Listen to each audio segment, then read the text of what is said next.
Shalom. Senang sekali boleh ada di antara saudara-saudara. Bulan yang lalu, 9 Desember untuk Natal Heroes kami ada di sini. Terima kasih pemerintah Elisa. Terima kasih keluarga dari Bandung. Kan baru tiba dari Bandung tadi ini. Langsung dari bandara terus ke sini. Baik, kita akan belajar firman Tuhan ini.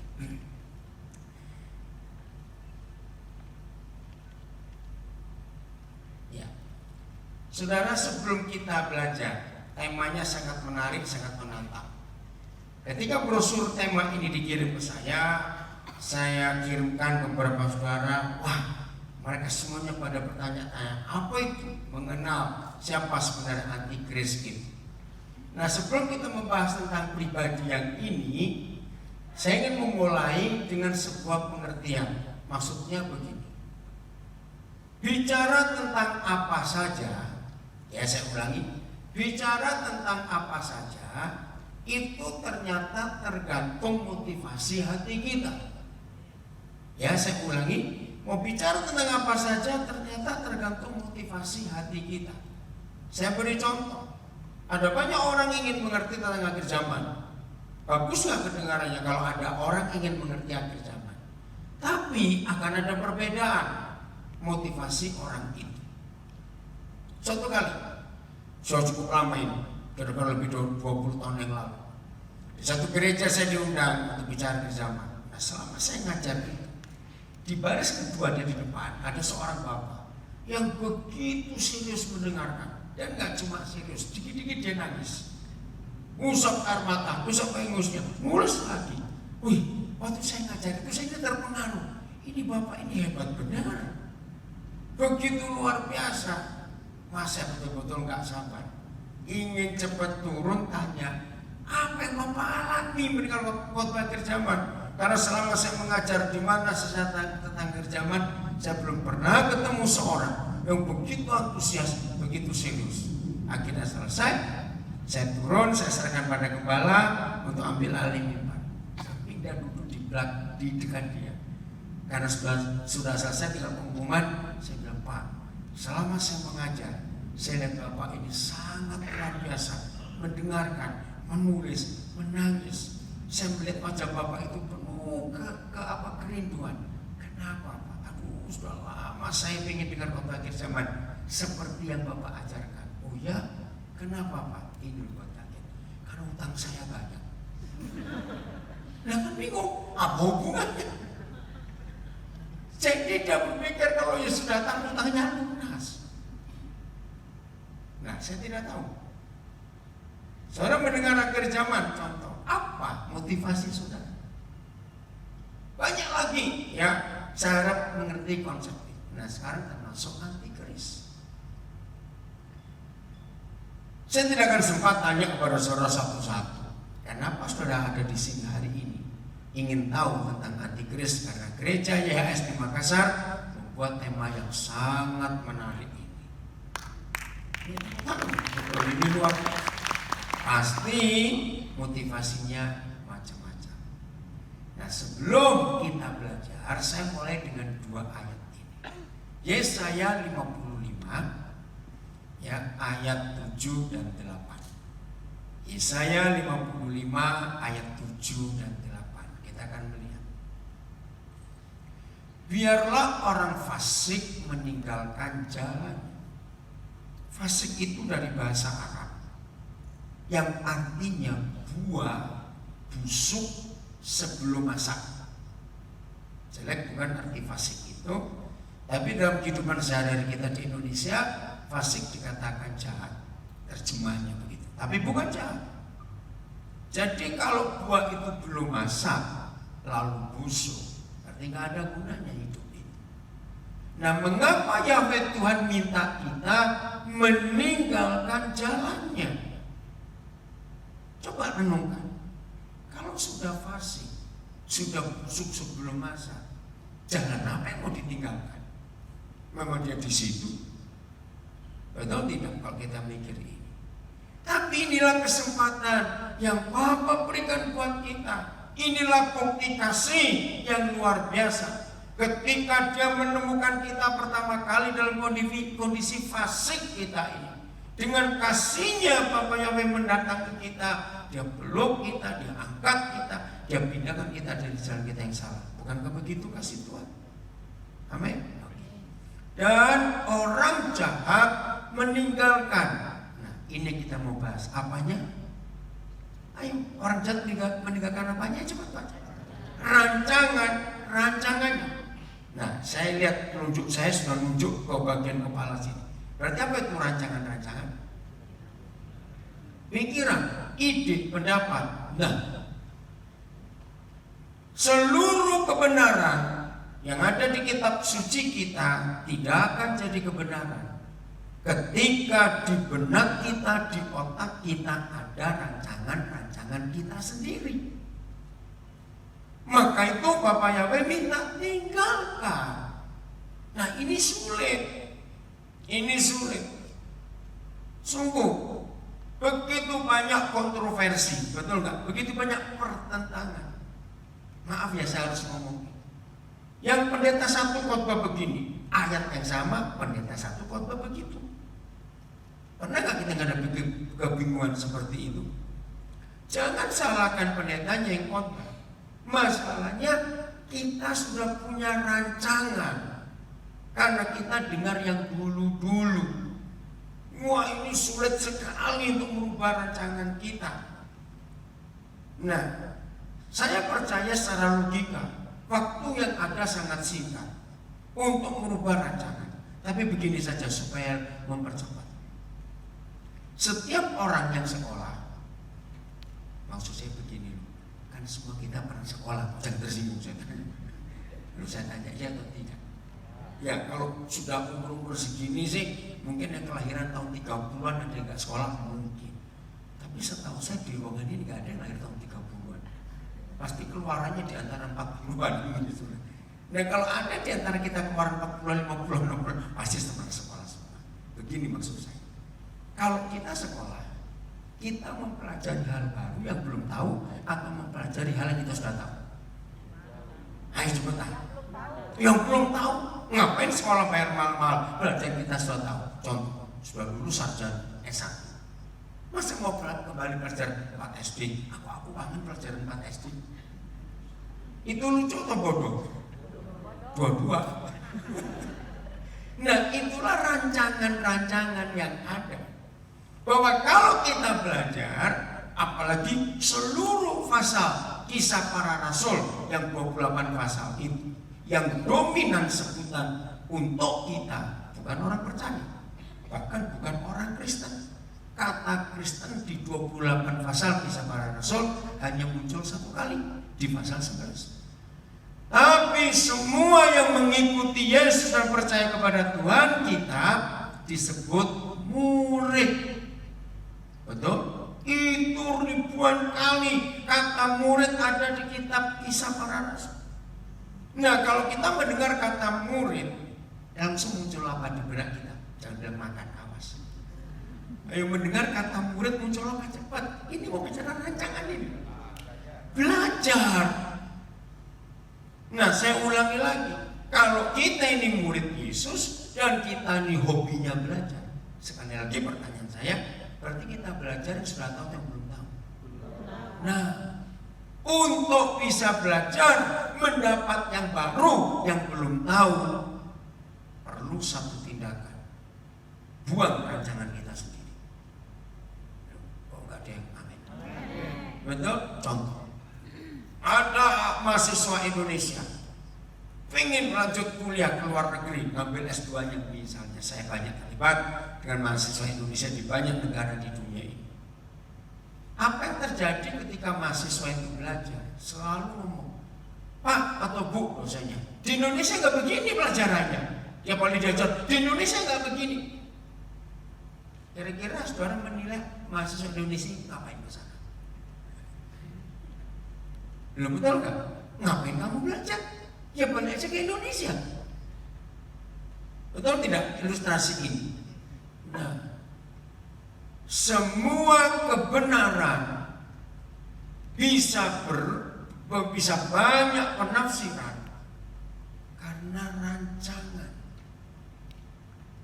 Kita lanjutkan. Saya ulang dari depannya, biarlah orang fasik meninggalkan jalannya dan orang jahat meninggalkan rancangan-rancangannya, dan biarlah dia kembali kepada Yahweh, dan dia akan berbelas kasihan kepadanya, itu kepada kita yang mau meninggalkan semua, dan kepada Elohim kita, karena dia akan melimpahkan pengampunan. Nah, sekalipun begitu hebat Bapa Yahweh kita menyediakan kasih dan pengampunan, menerima kita yang sudah busuk-busuk ini karena dosa, menerima kita karena jalan jahat, rancangan jahat yang ada, dia memberikan kesempatan. Tapi lihat ayat 8. Kalau ini ada, mengapa Bapak kita meyakinkan? Sebab bicara apa? Sebab apanya? Rancangan stop. Tadi di ayat 7 ada, biarlah orang jahat meninggalkan apanya? Rancangan-rancangan. Nah sekarang ketemu rancangan Bapak Yahweh. Sebab rancanganku bukanlah rancanganmu. Betul tidak? Terus, dan jalanmu, jalan kita ini bukan jalanku. Firman Yahweh. Nah dari sini kita melihat mudah atau susah mengenali rancangan-rancangan Papa kita. Jujur, mudah atau susah? Lalu saya tanya, coba-coba. Setelah kita melihat ini, mudah atau susah mengenali rancangan-rancangan Papa Yahweh kita? Susah atau mudah? Susah. Mudah bagaimana? Sebab ini sudah terlanjur salah. Betul, terlanjur salah. Saya minta jawab jujur dan gini ya, saya minta jawab jujur. Masih ingat salah satu kebenaran dasar yang harus kita miliki dasar? Seperti kalau kita sekolah di Indonesia, masih ingat pembagian rapot ada 3, apa istilahnya, paling atas itu apa saja isinya? Masuk lupa, agak pada sekolah aja ya. Agama, terus PMP, bahasa Indonesia. Betul nggak? Yang dibawa boleh bagus-bagus, kalau yang 3 dijeblok. Ngerti nggak hukum itu? Nah seperti ini. Ternyata hukum dasar dari surga adalah mengampuni. Betul atau tidak? Mengampuni itu kunci untuk semua kehidupan kita. Hidup tidak akan kudus walaupun tidak berzina, tapi kalau tidak mengampuni. Jawab ya atau tidak? Saya ulangi lagi. Jangan sombong kalau kita bisa menang atas perzinahan, tapi kalau kita masih punya koleksi musuh. Ada nggak orang punya koleksi musuh? Lu jawab coba.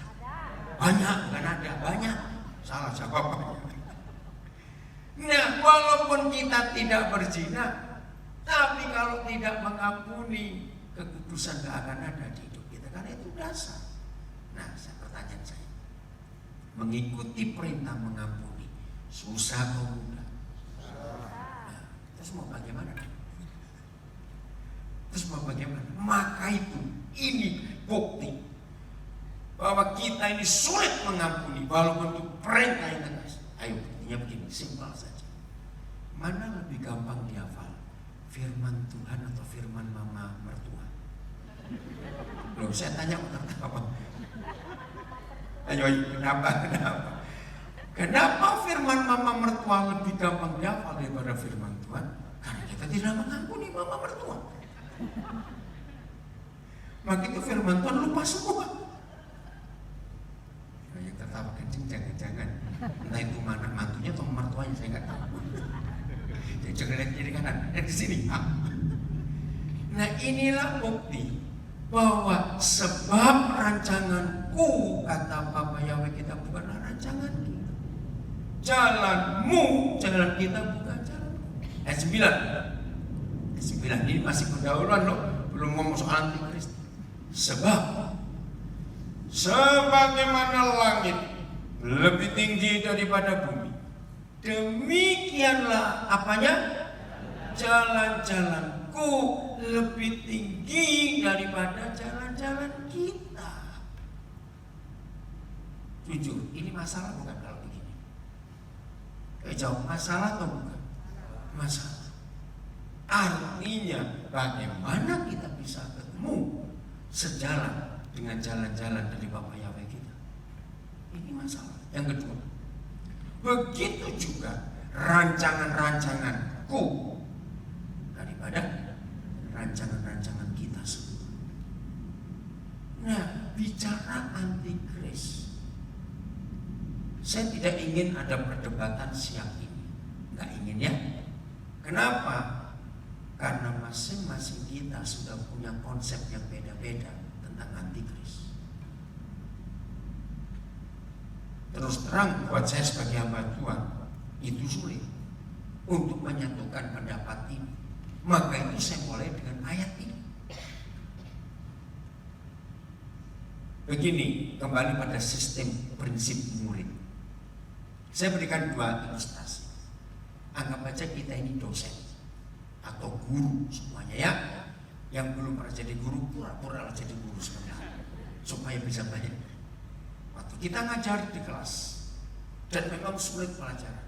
Nah, saya beri contoh, ada dua model murid. Murid yang satu, Pak Guru atau Ibu Guru, ngajar apa itu? Saya kok nggak pernah tahu ada pelajaran seperti itu. Jangan-jangan Bapak Saleh, jangan-jangan Ibu Saleh. Bapak Ibu Guru sekolah di mana? Kenapa ngajar seperti itu?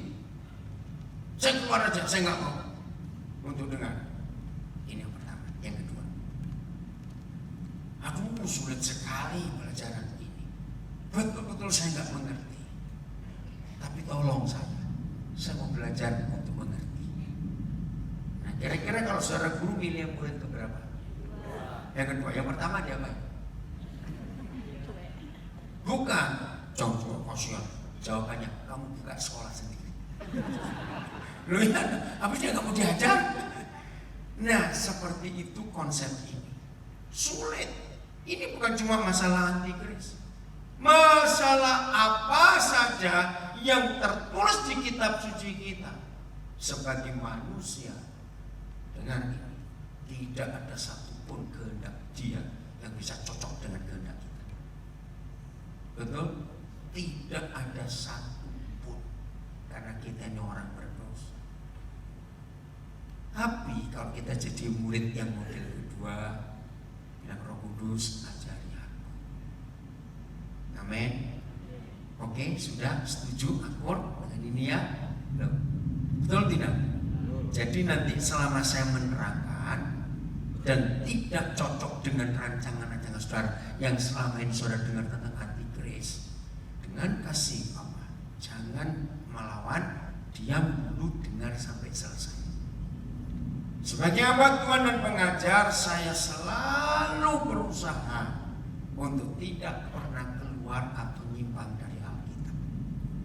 Saya akan berusaha di pimpinan Roh Kudus mengajar apa saja harus ada dasar ayatnya.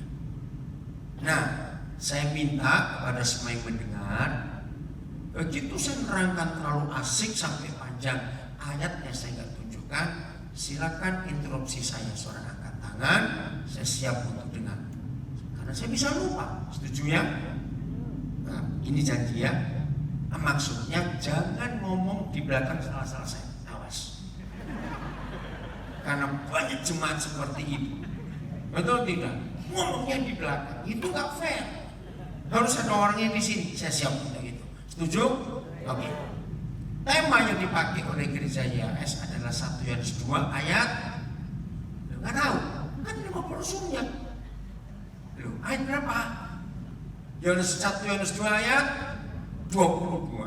Oke, saya nggak baca itu. Saya baca ayat 27. Karena kita akan langsung kepada guru besar kita.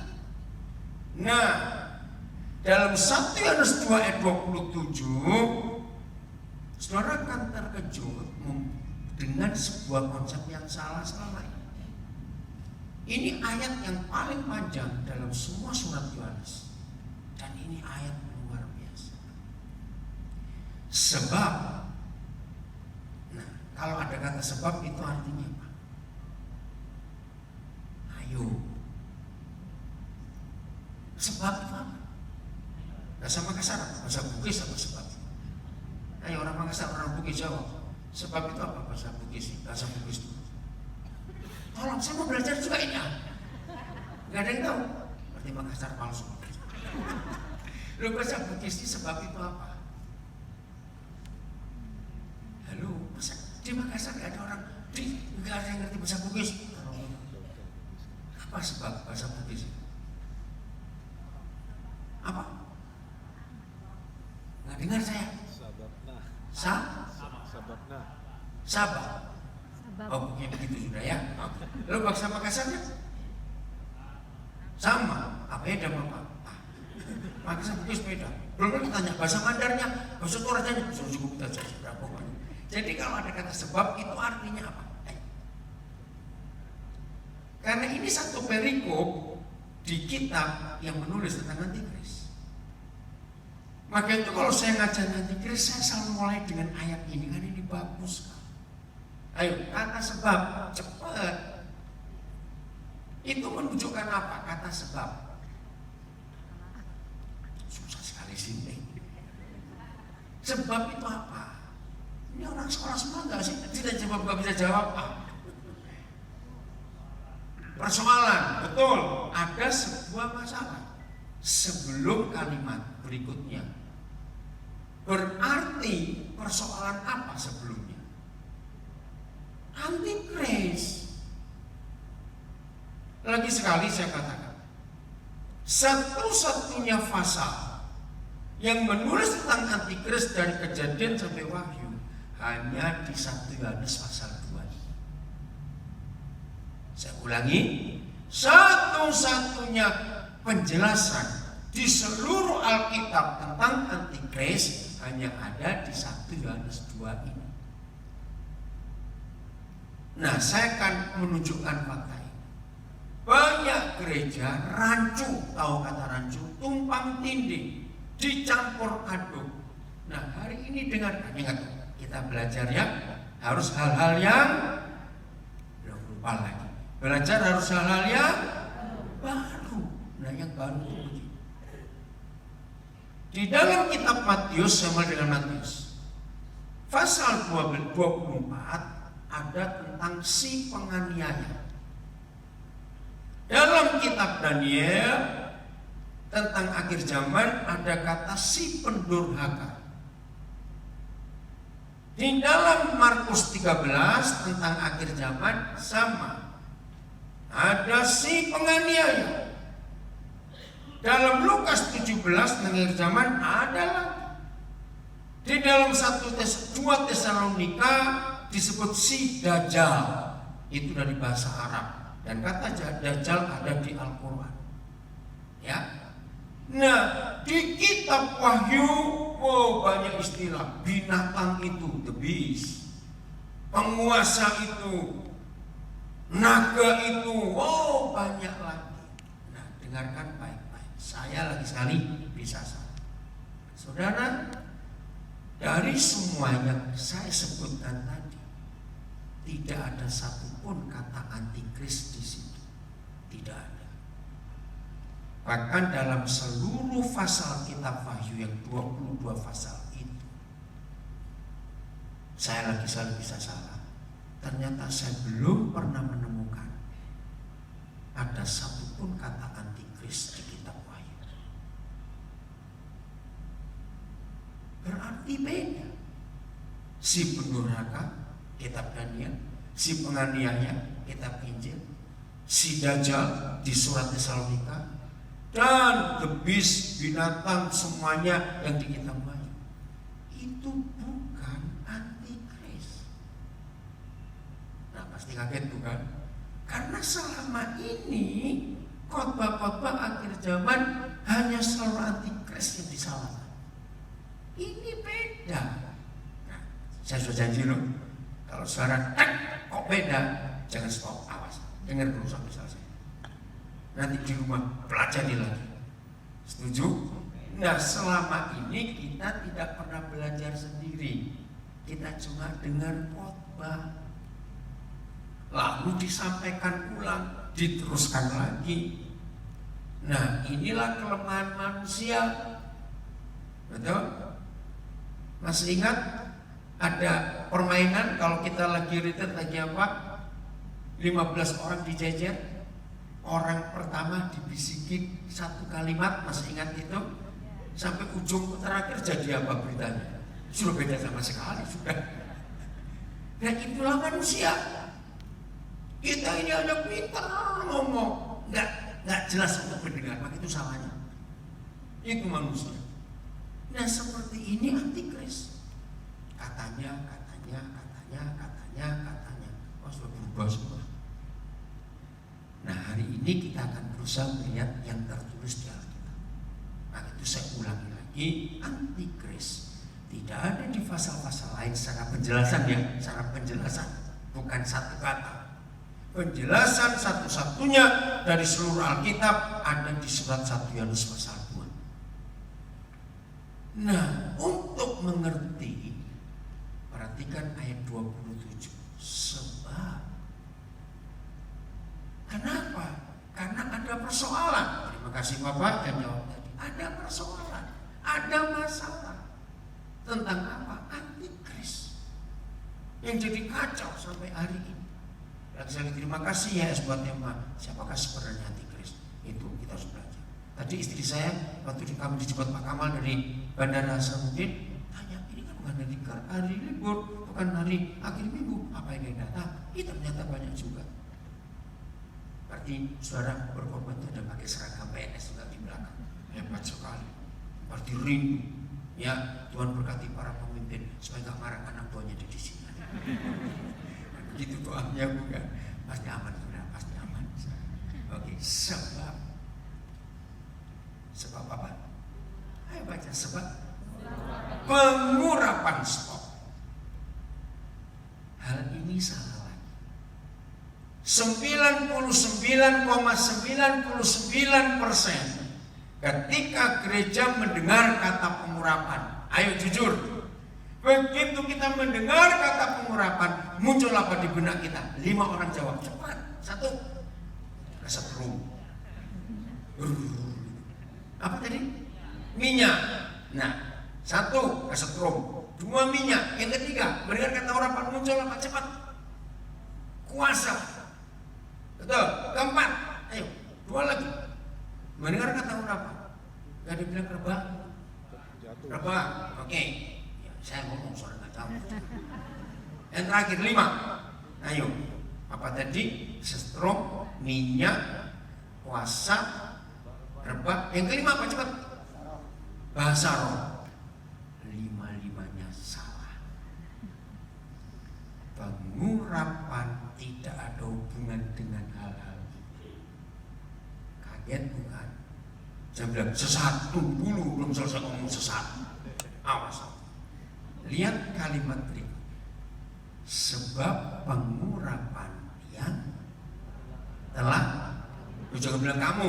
Kalau saya ajak membaca berarti kita loh.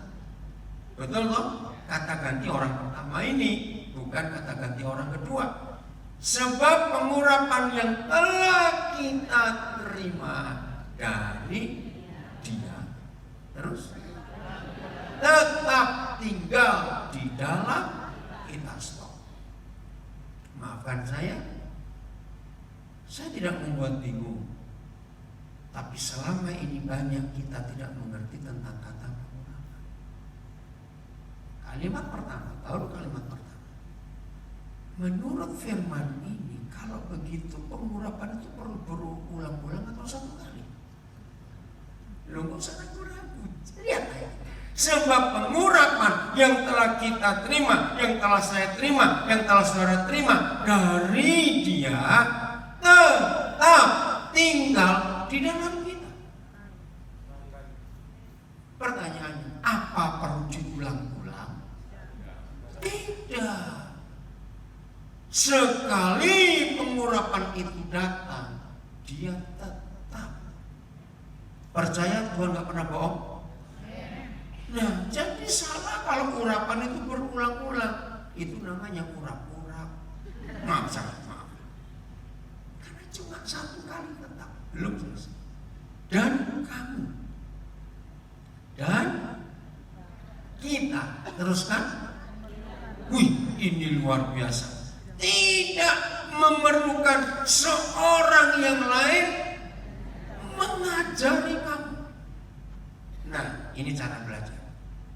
Ayat yang panjang ini hanya ada satu kata kerja yang diulang lebih dari 2 kali. Nah, kalau kita belajar kitab suci atau belajar buku apa saja, ilmu apa saja, di satu paragraf, di satu bab, di satu pecahan bab ada kata yang diulang-ulang. Sebagai murid kita harus beri apa? Perhatian, garis bawah. Berarti ini penting. Nah, kita akan lihat satu kata kerja apa yang terulang berulang berkali-kali di 1 Yohanes 2:27. Mengajar. Berarti pengurapan itu bukan minyak, bukan puasa, bukan kesetrum, bukan rebah, tapi pengajaran. Luruskan kesalahan kita ini. Ada kata minyak urapan di kitab Keluaran yang diminta oleh Yahweh Musa buat. Ada perintah mengolesi dengan minyak. Kalau ada orang sakit, penatua datang, gembala datang, di surat Yakobus. Tapi yang di surat Yakobus itu nggak ada kata pengurapan, tapi diolesi. Terjemahnya diurapi, tapi bukan pengurapan yang ini, itu beda. Daud diurapi jadi raja, dan semua raja yang dilantik harus diurapi oleh seorang nabi dengan minyak. Itu betul, supaya terima kuasa. Tapi pengurapan yang sesungguhnya itu nggak ada bendanya, nggak ada wujudnya, tapi pengajaran. Saya baca dulu sampai selesai dan tolong hitung berapa kali kata mengajar. Ya, hitung ya, saya baca dari depan dulu. Sebab pengurapan yang telah kamu terima dari Dia tetap tinggal di dalam kamu, dan kamu tidak memerlukan seorang yang lain mengajari kamu. Sebaliknya, pengurapan yang mengajari kamu, sudah berapa? 2 ya, yang mengajari kamu tentang, lu baca tentang berapa? Ini luar biasa. Pengurapan yang mengajari kamu tentang segala sesuatu, terus kan? Nah, itu adalah terus kan? Benar. Dan bukanlah dusta. Terus maka sebagaimana Dia. Sudah berapa kali? 3. Sebagaimana Dia telah, berarti sudah selesai mengajari kita. Terus kamu akan tetap tinggal di dalam Dia. Nah, Dianya urusan. Kalau kalimat pertama, pengurapan itu yang tetap tinggal di dalam kita, tapi pada akhirnya setelah pengajaran-pengajaran dari pengurapan itu dasar bekerja dalam kita, maka siapa tinggal di dalam siapa? Kita tinggal di dalam Dia. Atau ini luar biasa. Jadi ketika Rasul Yohanes menulis tentang antikris di 1 Yohanes pasal 2, dia tahu itu sulit untuk dimengerti. Maka itu dengan ilham pengurapan Roh Kudus, Yohanes menuliskan ayat ini. Jadi yang saya kagum bagian kedua, maka kamu tidak memerlukan lagi siapa? Seorang lain yang mengajari kamu. Wih, saudara, bertahun-tahun saya diskusi tentang kata ini. Kenapa? Begitu asal kita baca, tidak perlu kita diajar oleh orang lain. Jadi apa? Sombong. Betul tidak? Kan bahaya sekali. Saya bilang, Papa, saya nggak mau dianggap sombong, karena satu-satunya yang Tuhan tentang adalah orang comblang. Tapi ini firman. Kenapa bisa begitu? Jawabannya ada dua. Satu, saya jawab secara ilmu pengetahuan. Pertanyaannya, dengar baik-baik. Semua teori dalam ilmu pengetahuan, rumus, teori, artinya, ayo, sebutkan saya yang sekolah. Teori apa yang masih saudara ingat sampai hari ini waktu SMP atau SMA dulu? Sebutkan teori apa? Ayo. Jangan bilang sudah lupa, saya belajar punya semua. Apa kamu? Evolusi. Jangan itu kita nggak ngajari ya. Jangan bilang itu evolusi, saya nggak mau bahas itu. Ngaco. Ayo, rumus apa? Rumus lagi. Gravitasi. Pitagoras, betul. Wah, itu yang angkatan keluaran tahun 5 bulan Pitagoras. Sekarang sudah ada Pitagoras. Terima kasih Pak, Bapak sangat dengan saya. Masih ingat Pitagoras? Terus jadi ilmu ukur dulu. Sekarang bahasa modern ini apa ini ilmu itu ya? Tolong saya yang muda-muda ini loh. Apa? Matematika? Bukan. Dulu ilmu ukur, masih ingat ya? Ada dalil Pitagoras. Masa nggak ada yang tahu ilmu apa sekarang itu? Trigonometri. Nah itu dia kan baru, bukan? Zaman saya nggak ada itu istilah itu. Oke, Pitagoras. Siapa lagi? 2 orang lagi. Sekarang penemu, bukan rumus. Penemu, inventor. Ayo, Isaac Newton. Satu lagi. Siapa? Iya, Thomas Alva Edison terkenal. Oke, dengarkan baik. Semua mereka yang kita sebut namanya, baik Pitagoras, baik Isaac Newton, baik Thomas Alva Edison, atau siapa saja, dengar pertanyaan saya.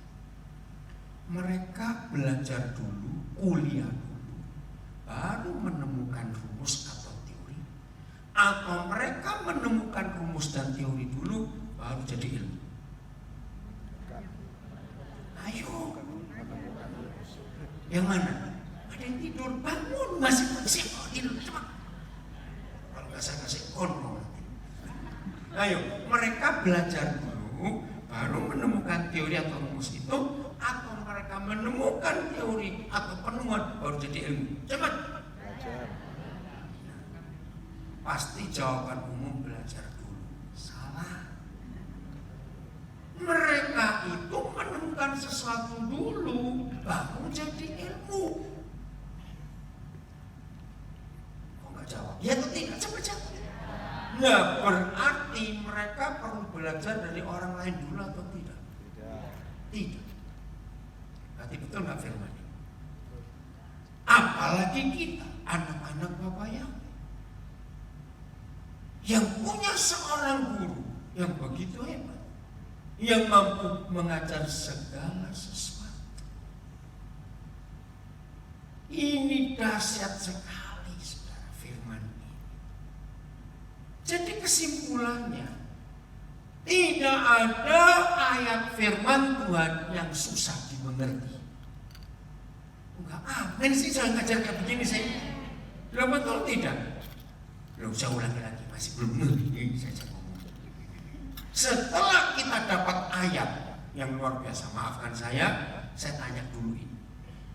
Semua kita yang mendengar hari ini sudah sekian tahun jadi Kristen. Dalam hati jawab, saya ingin ada yang kata, siapa yang jujur hati berkata bahwa baru pada hari ini ternyata ada satu ayat di 1 Yohanes 2:27 tentang pengurapan yang begitu rinci cara ngajarnya. Maaf, saya percaya pasti banyak yang baru tahu hari ini. Sebab ayat ini jarang dikhotbahkan.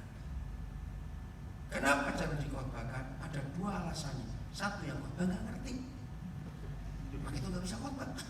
Maaf. Yang kedua, ini memang sulit. Kenapa? Karena sudah banyak rancangan-rancangan ini di otak kita.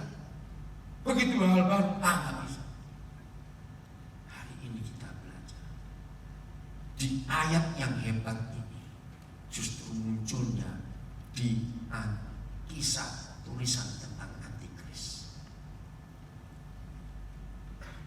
Saya sudah ngomong berapa menit, cek dulu ya supaya tahu. Ini sudah 39 menit. Belum nyampe antikrisnya, datang nanti malam. Nggak tertawa dikasih tahu. Seperti Ibu Kris tadi saksinya bersambung nanti malam. Kan ini pembahasan yang panjang dan menyenangkan sekali. Oke, saya hibur suara dulu ya. 90% ketika gereja mendengar kata antikris, mendengar nama antikris. Kalau saudara ya betul, jawab ya. 90% setiap kali gereja mendengar khotbah tentang antikris, pasti langsung bayangannya aniaya. Nah betul, itu salah. Antikris itu gak pernah menganiaya. Dia bencinya kepada pengurapan. Antikristus, bukan anti Yesus. Maka itu kata anti. Jadi antikris ini satu roh yang merasuk manusia untuk membenci Kristus, untuk menolak pengurapan. Oke, kita lihat dulu ayat 22-nya. Ini yang diterima oleh Bapak Gembala kita. Siapakah? Lo yang baca siapakah? Pendusta itu, bukan penganiaya. Antikris bukan penganiaya, dia pendusta. Yaitu, kita baca yaitu, ia yang menyangkal bahwa Yesus adalah yang diurapi. Maka itu namanya antikristus. Jadi orang ini bukan anti Yesus. Dia percaya atau mereka percaya Yesus, tapi tidak mengakui pengurapannya. Kristusnya itu nggak diakui. Saya lanjut. Ia adalah, nah jelas bukan, nggak ada hubungannya dengan penganiayaan, tidak ada.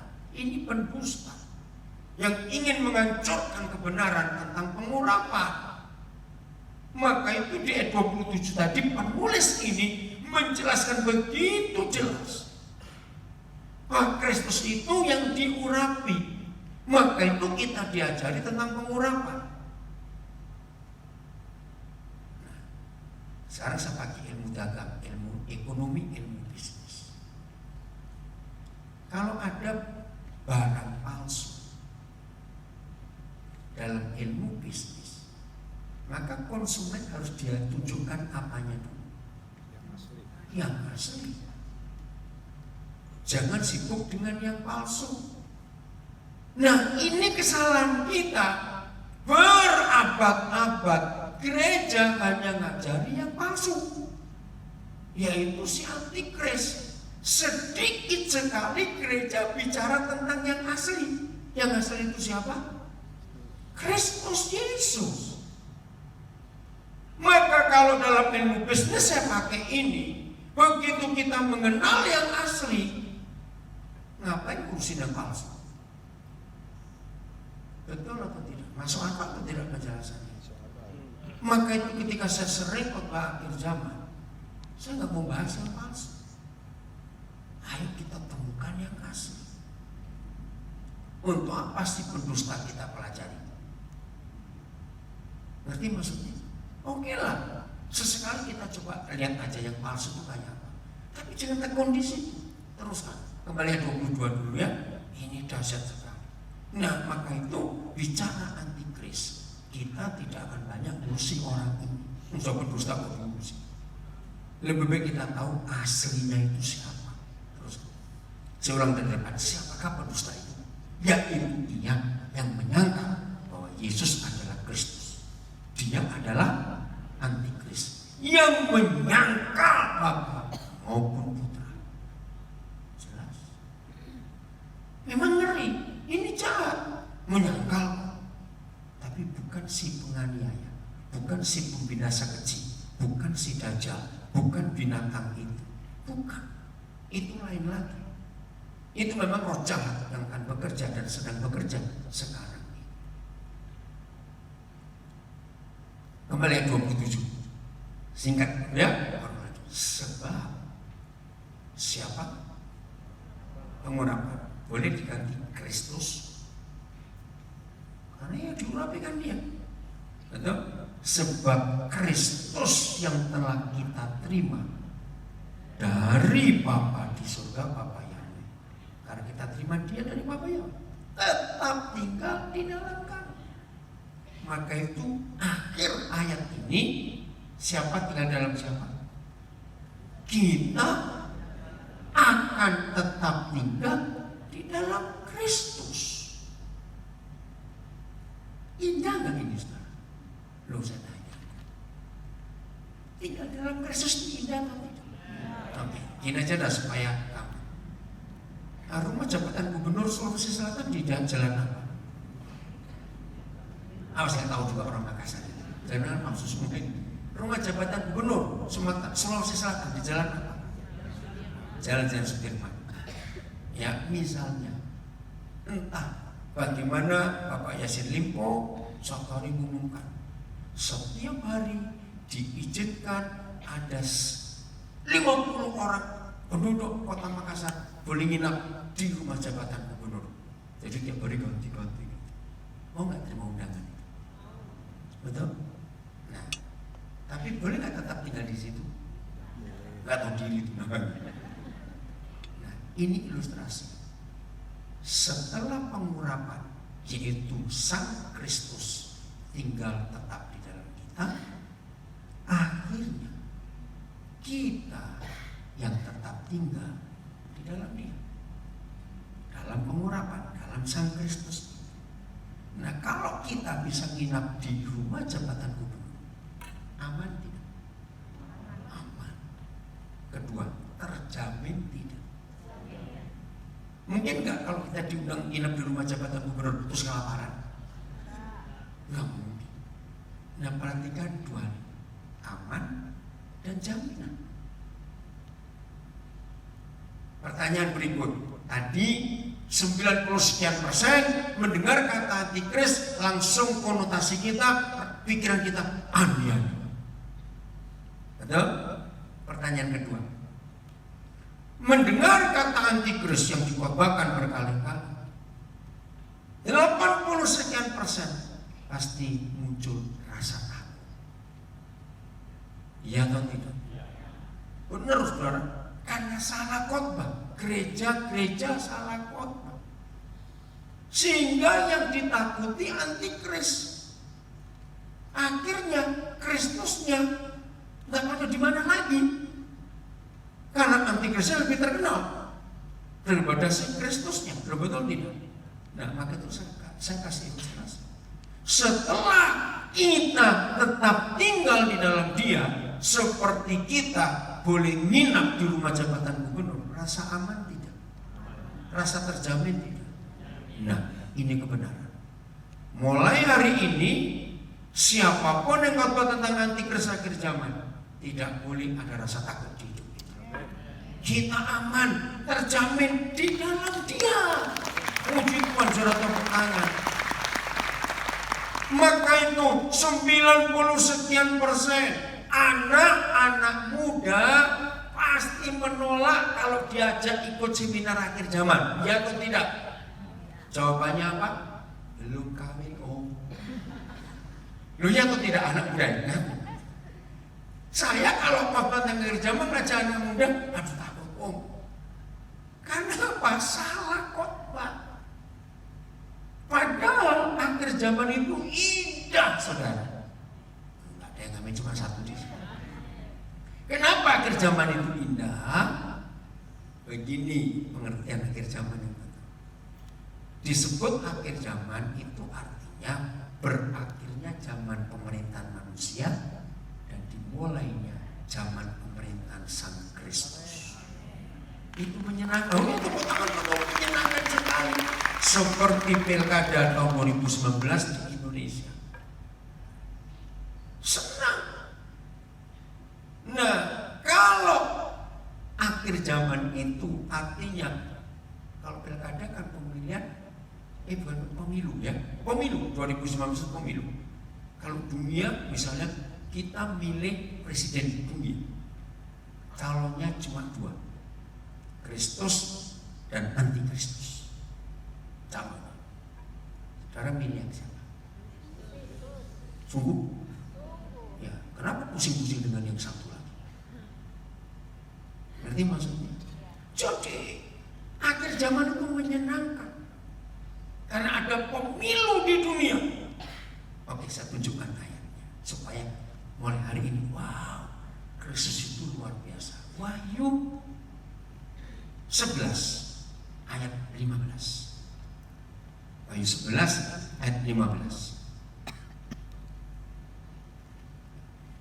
Dengar ya. Malaikat yang ketujuh. Ngapain? Dia bersama. Maaf. Ayat ini diterjemahkan dengan lukisan. Ada malaikat pakai trompet. Salah. Bukan begitu. Kata meniup sangkakala itu artinya pengumuman, berita. Ingat zaman kerajaan-kerajaan dulu, ya di Indonesia, tapi di Eropa, setiap kali ada maklumat, istilah ada pengumuman, maka petugas akan tiup trompet supaya rakyat berjaga-jaga. Dengar, begitu nada trompet tertentu yang dikenal oleh rakyat kerajaan itu, maka mereka siap. Ada pengumuman dari raja, ayo kita dengar, ayo kita dengar. Maka itu kata berikut setelah malaikat yang ketujuh meniup sangkakala, kata apa? Terdengarlah suara nyaring di dalam surga yang, nah berarti ini berita. Tapi gereja sibuk dengan malaikatnya dan trompetnya. Maaf saya ngomong ini, betul tidak? Kita nggak sibuk dengan beritanya apa? Akhirnya lata di mana-mana niupin trompet. Bukan bukan begitu. Isinya apa?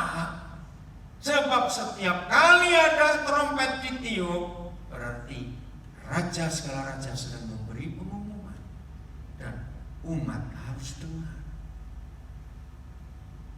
Ada malaikat pertama, nggak usah dibaca ya. Malaikat kedua, ketiga, nggak usah.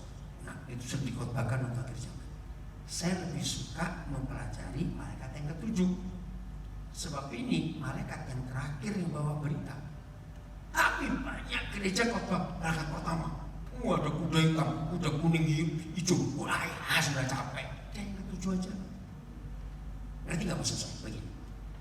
Kalau saudara diberi orang buku tebal sekali, tapi harus baca. Saya ajari caranya.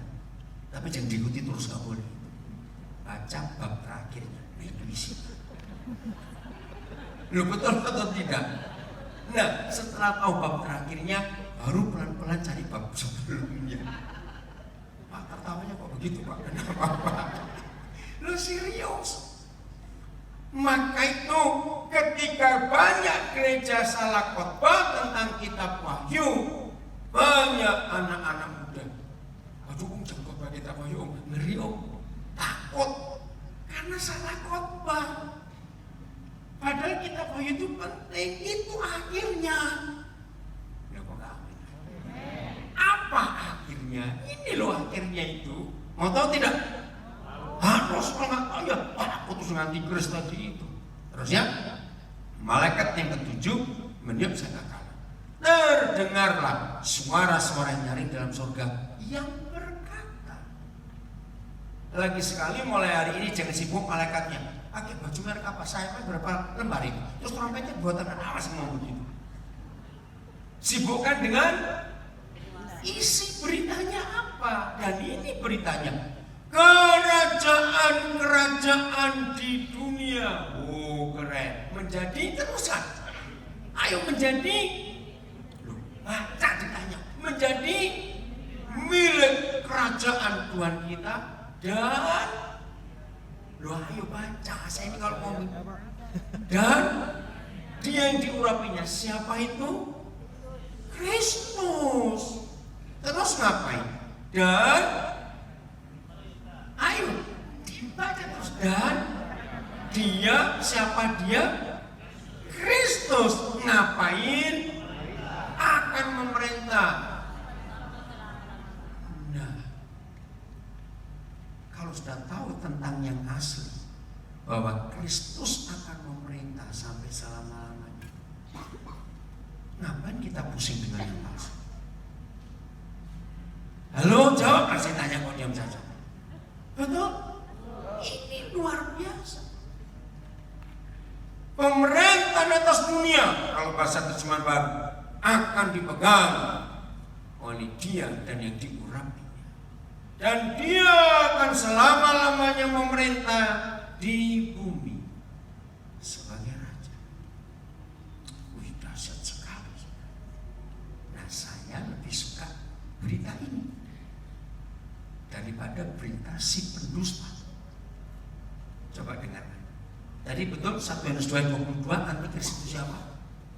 Lo jawab, pendusta. Jalur. Oke, jujur ya, jujur. Kalau saudara sudah tahu dia itu pendusta, goblok atau pintar kalau kita mau dengar dia? Ya itu dia. Ngapain sih pendusta kita dengerin? Maka jawabannya, siapakah antikristus itu? Pendusta. Kalau sudah tahu pendusta, apakah perlu didengarkan? Apalagi perlu ditaati? Tidak. Tapi banyak orang bodoh.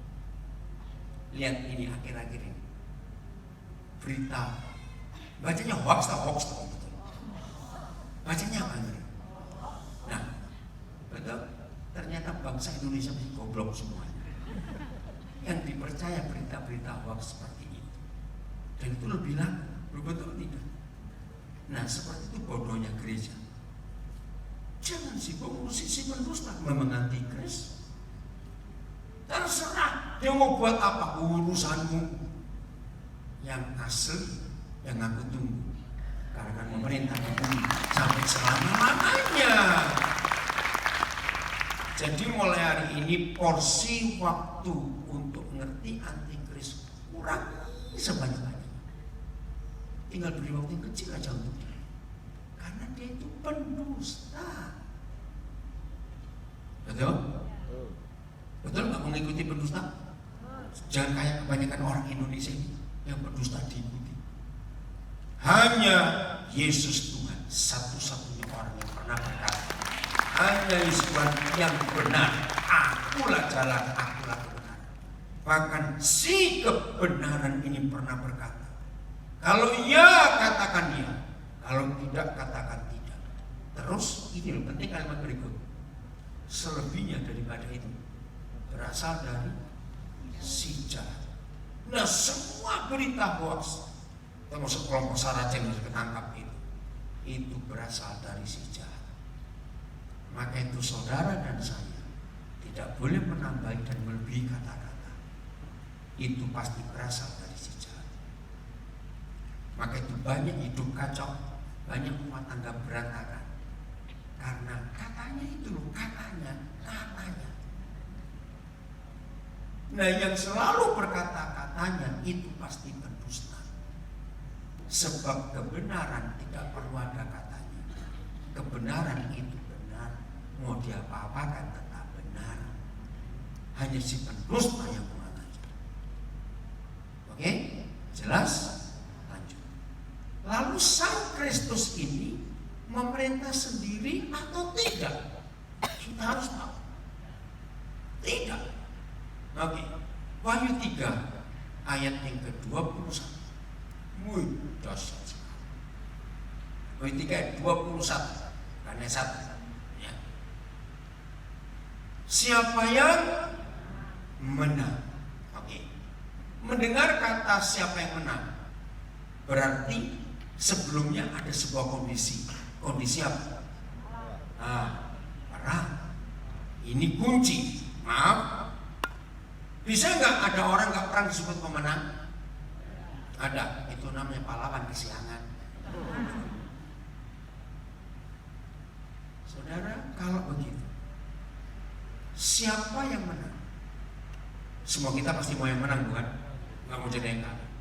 Berarti harus perang, bukan? Nah, berarti perangnya dengan siapa? Dengan kelemahan-kelemahan kita sendiri. Bukan dengan antikris, bukan. Antikris bukan urusan kita, cukup bukan lawan kita. Bisa dikalahkan oleh kebenaran. Perang atas kedagingan kita, kelemahan kita, kekurangan kita, betul? Nah, begitu kita sudah perang, maka kita menang. Apa yang diberi kepada si pemenang? Teruskan. Akan kuberi siapa kunya di sini? Kristus Yesus. Akan kuberi kuasa untuk duduk, baca, bersamaku di tahta. Apa bedanya kursi dan takhta? Kan sama-sama untuk duduk. Ayo mikir, apa bedanya takhta dengan kursi? Nah, mana yang ada otoritas? Takhta. Dengar, berarti Sang Kristus ngajak kita ngapain duduk bersama, bukan ngopi, awas. Ayo jawab dengan artinya apa? Sang Kristus memberi kita kuasa untuk duduk bersama Dia di tahtanya bersama. Berarti apa? Memerintah. Dengar, kalau posisi kita para pemenang sehebat ini, perlu nggak kita takut pada si pendusta? Ya sudah. Bertobat yang masih takut dengan antikris. Aku nggak tahan, nanti udah datang. Awas kamu begitu. Betul? Jangan penakut. Karena kita duduk bersama Dia. Dan nggak cuma dengan Kristus. Perhatikan kalimat berikut. Sebagaimana siapa? Ya, jangan bilang aku tahu itu aku. Kristus pun menang dan duduk bersama Bapakku di tahta. Awas, jangan langsung bilang, wih, pangku-pangkuan. Enggak, pangku-pangkuan. Lu tau kan logika anak, wih, pangku-pangkuan. Enggak. Artinya apa? Sama otoritasnya antara Bapa, Kristus, dan pemenang. Tepuk tangan lagi, ini luar biasa. Maka saya bersyukur tiap kali saya diminta untuk bicara tentang akhir zaman dan semua macam-macamnya, saya selalu menunjukkan siapa pemenangnya. Jangan ngurusi setannya, si dajalnya, penganiaya, nggak usah diurusi. Betul? Karena kita tahu akhirnya itu kemana. Kalau kita tahu akhirnya itu kemana, ngapain ngurusin yang enggak itu tadi? Percaya saya? Jadi saudara dan saya duduknya di mana? Tahtanya bersama dengan Bapa dan Kristus. Lukas 12 ayat 32. Lukas 12 ayat 32.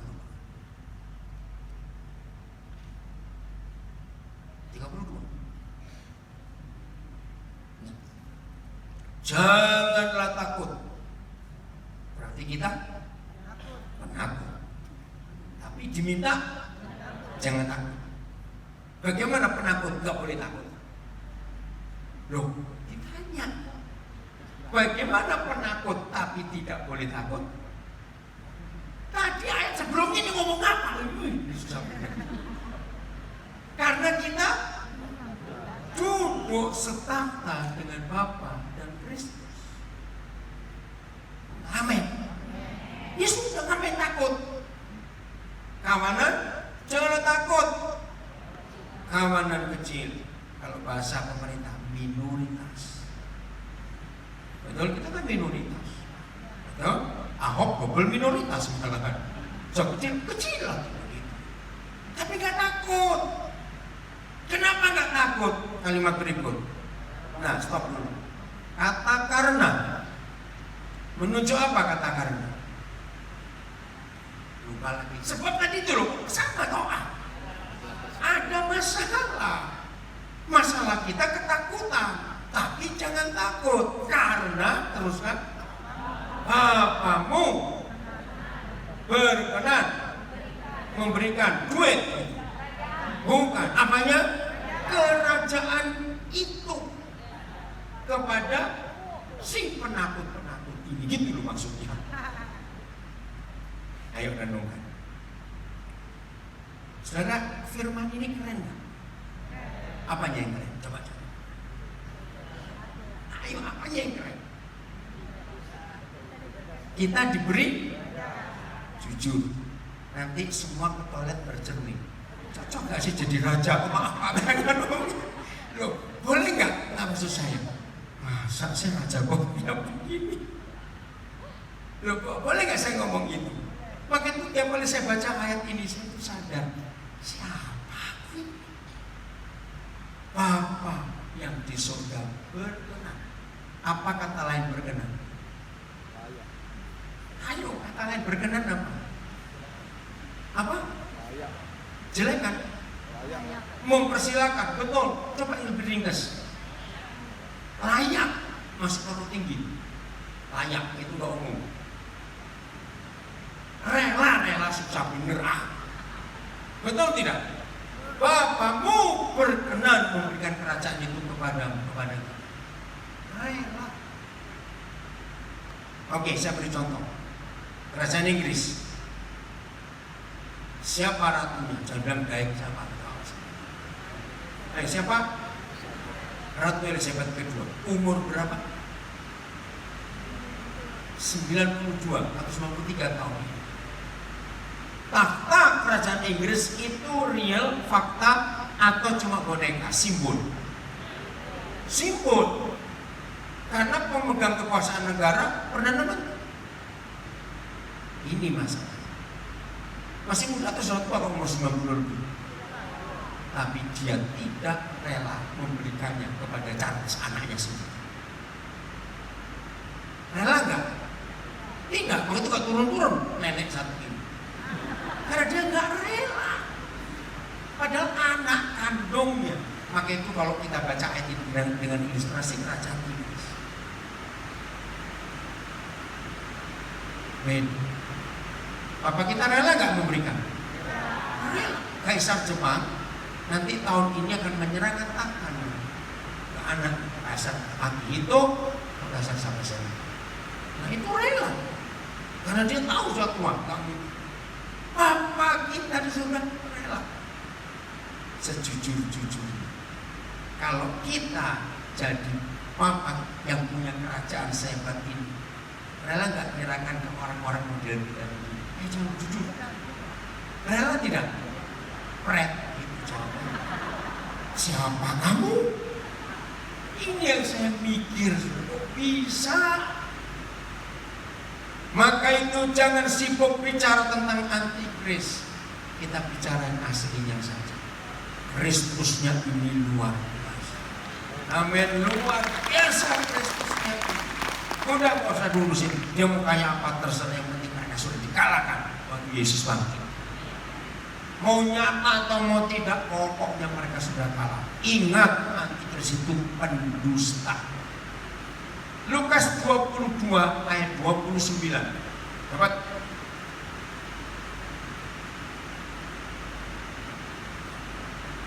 Ya. Dan aku, siapa aku di sini? Kristus. Ya, kita masih bicara pribadi. Menentukan apanya? Kerajaan bagi kita. Stop. Apa kata lain menentukan? Menentukan, kata lainnya. Ayolah cepat. Memastikan, betul. Apalagi? Menetapkan. Apalagi? Memastikan, menetapkan, betul. Apalagi cepat. Mengesahkan, betul. Apalagi? Memberikan. Kalau bahasa pemerintah Indonesia, meng-SK-kan. Kalau kata SK, surat keputusan. Itu wajib. Apa yang dia putuskan, yang dia tentukan, yang dia serahkan, yang dia pastikan, kerajaan. Ini yang membuat banyak orang Kristen selalu kalah ketika ada dosa, kelemahan, masalah datang, betul? Lupa kalau posisinya raja. Yang diingat cuma posisi Pak RT. Betul? Maka itu kita kalah terus. Nah, kalau saya putus dulu dari awal tadi, kira-kira saudara-saudara hari ini datang ke YHS Makassar untuk dengar tentang antikris, ayo jujur. Pasti yang 80% ingin tahu karena ketakutan. Betul? Kalau saudara jangan marah saya kata. Tapi setelah saudara lihat kebenaran, kita nggak perlu ngurusi pendusta, ngurus yang asli. Semangatnya bahwa kita ini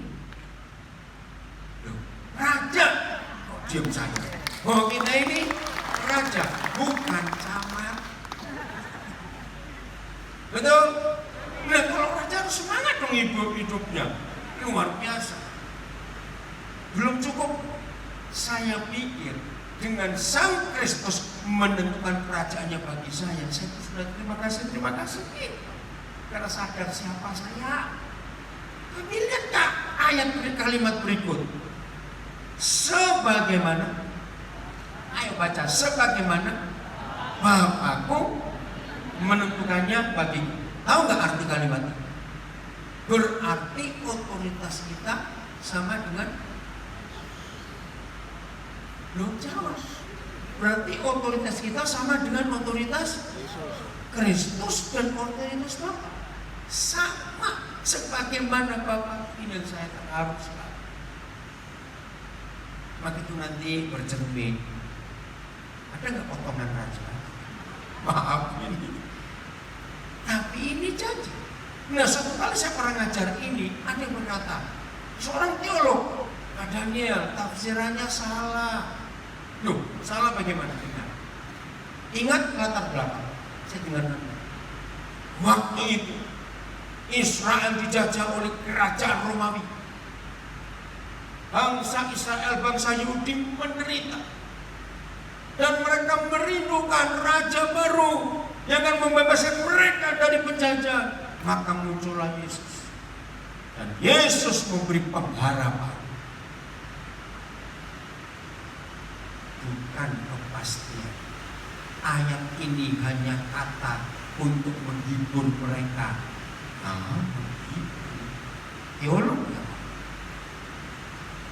Daniel kalau mengupas Alkitab, jangan lupa latar belakangnya.